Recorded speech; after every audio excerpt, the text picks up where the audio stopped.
right, let's do this because there's cake out there. Cake. A birthday cake. Is there a party at the office today? Doug's birthday. I didn't know he was 60. 60. Yeah. Big 6-0. Good for him. 2 more years, he can take Social Security if he wanted to. It's just Are you always on? You're just always on. a little ready to go? tidbit. It's just a tidbit that you could think about. I'm just glad you're back. Take that crap off of you. Hey, welcome to FinTips and happy Friday to you all.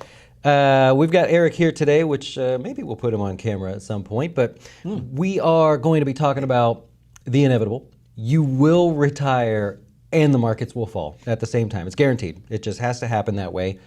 And for a lot of you, that's just recently happened that way. So we're going to give you some tips today. Eric is going to share some with you as well. And yeah, what do you got, man? Yeah, I'm just glad you're back. I'm glad to be back. You know, because I wasn't here. Yeah. You weren't here last week, and what's interesting is I saw some comments, saying that we do read comments, not always, and some of them I just tend to ignore because some people are just jerks. But beyond that, what is that? We're saying that you couldn't take us serious because maybe we were a little too young. So I'm guessing that comment was basically saying that you're old. So I found humor in it more than anything. I don't like that. We're not that far apart. So if you don't know, we were out last night, me and Eric, and this guy on some sort of medication or illegal substance. Trump. What did he say? He said, "I look like a heroin addict Tom Cruise." That is what he said. Yeah.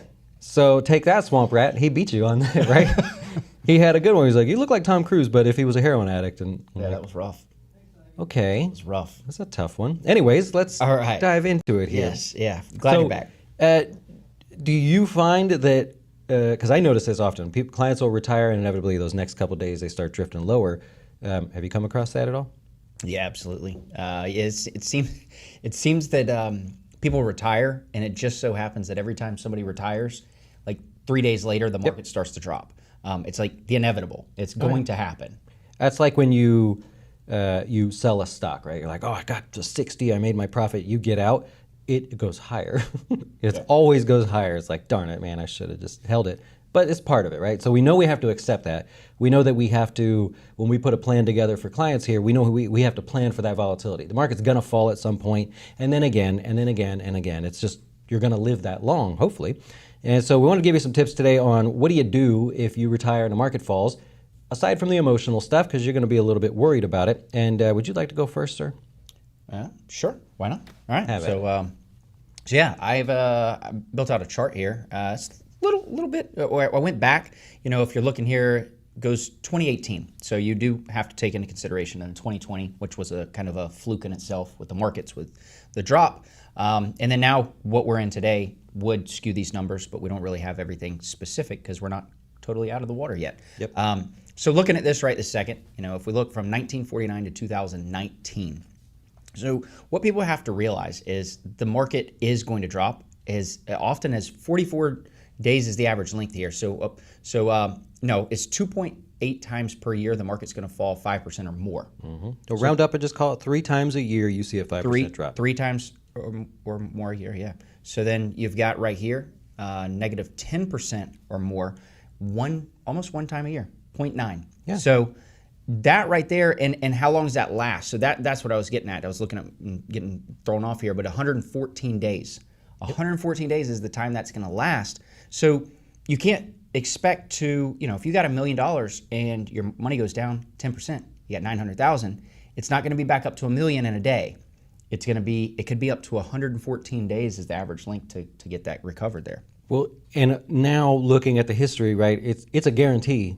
Essentially, it's a guarantee that once a year you will see a 10% pullback. Plan for it, right? Just expect that to happen. 3 times a year you're going to see a 5% pullback. It's going to last about 45 days.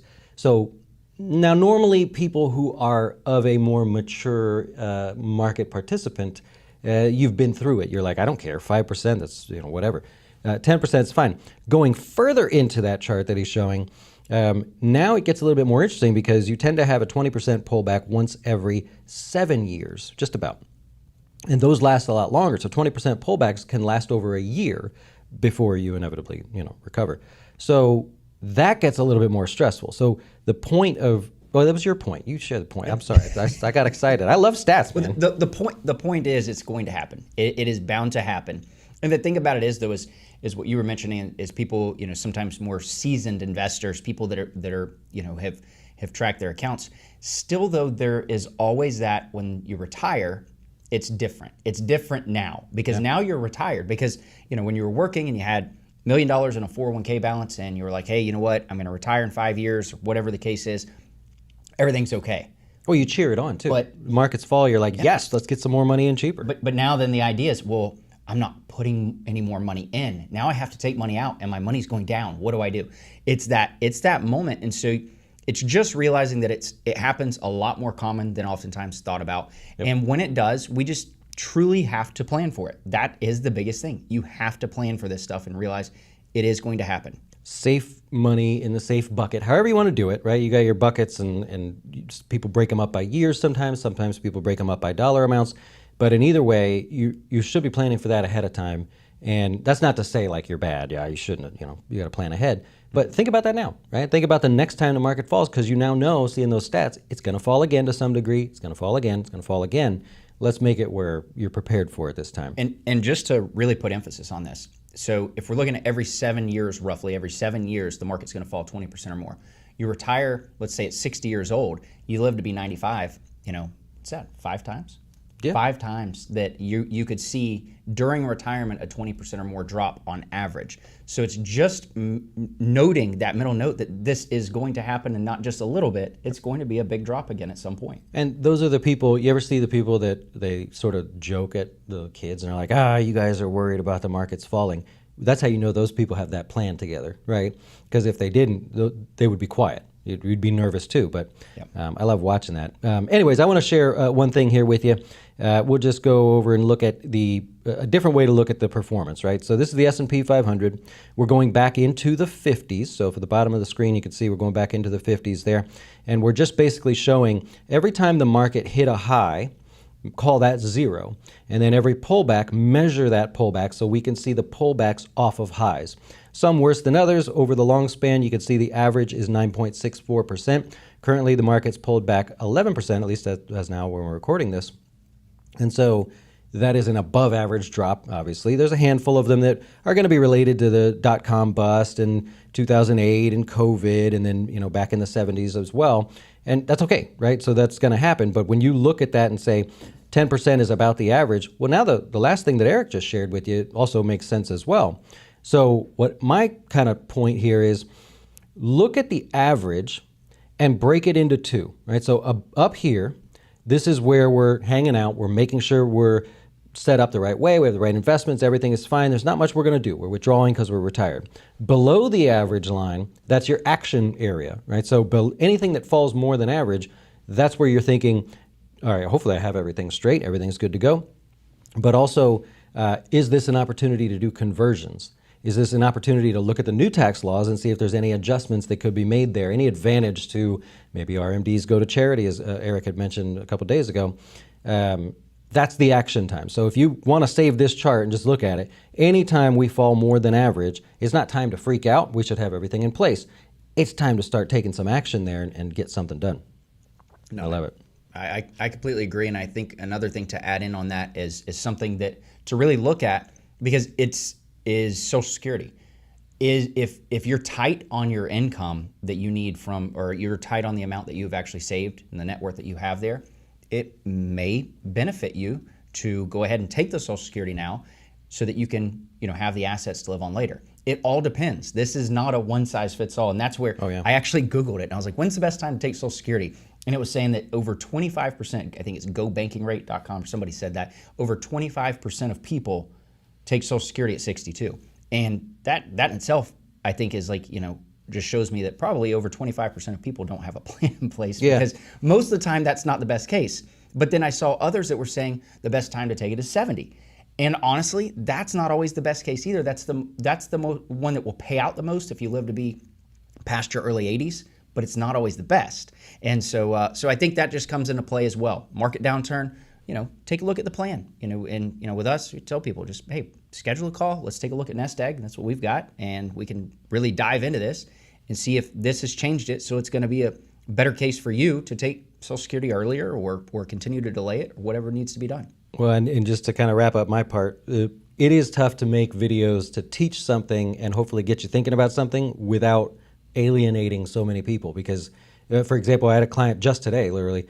He was going to take Social Security at 67. He said, hey, can I take it early? Is there any difference? And actually, when we looked through it, we found out he ends up with more dollars throughout his lifespan, but he pays a little more in taxes. And so we're like, do you care, right? You're going to pay a little more in taxes, but you will end up with more dollars in your pocket than you would have if you took it at 67. So that's kind of cool to see and be able to actually model that out. And I say that to say that, of course, everything we pointed out today is really just to get you thinking, because sometimes I make a video and you'll see the comments, and Eric's the same way. Some of the comments are just say like, it doesn't really fit. Well, I know, right? I can't fit everybody in the same thing, but if we just pick on little things along the way, it tends to work out. Yeah, no, I agree. And I think takeaways here is just realizing that, there's opportunity when there's a down market, even in retirement. I mean, tax loss harvesting is another one that, could be looked at. It's a popular hot topic, especially on younger people. Oh, yeah. But it's not always the best case. And so it's again, just looking at these things, because we could make a video and say how, check this cool thing out. But we're not doing it for the clicks. We're doing it to really educate you, because you got to realize we want to give you the ideas to get your wheels spinning, but it may or may not be the best fit for you. So that's just some other tidbits there for tidbits with tibbits there. I love it. I'll give you one left to go. One more before we go. Tax loss harvesting is not just a stock market thing. Tax loss harvesting is an asset strategy, right? So it doesn't have to be your stocks. That's the coolest thing, is when somebody puts that together and they're like, here's my assets, which includes stocks and lots of other things. Let's harvest across everything. So the kids like to look at the stocks and go, ooh, if I do this and sell this at the same time, I end up with a loss on paper, but a gain in real life. Yes, but as you age, you obviously have more assets and things. So keep that in mind. And if we did a good job, maybe you'll keep in mind to hit the thumbs up button, the subscribe button, all that good stuff. So far, positive feedback on this. Seem to like what we're doing here, so we will keep it up. And enjoy the rest of your day. Adios.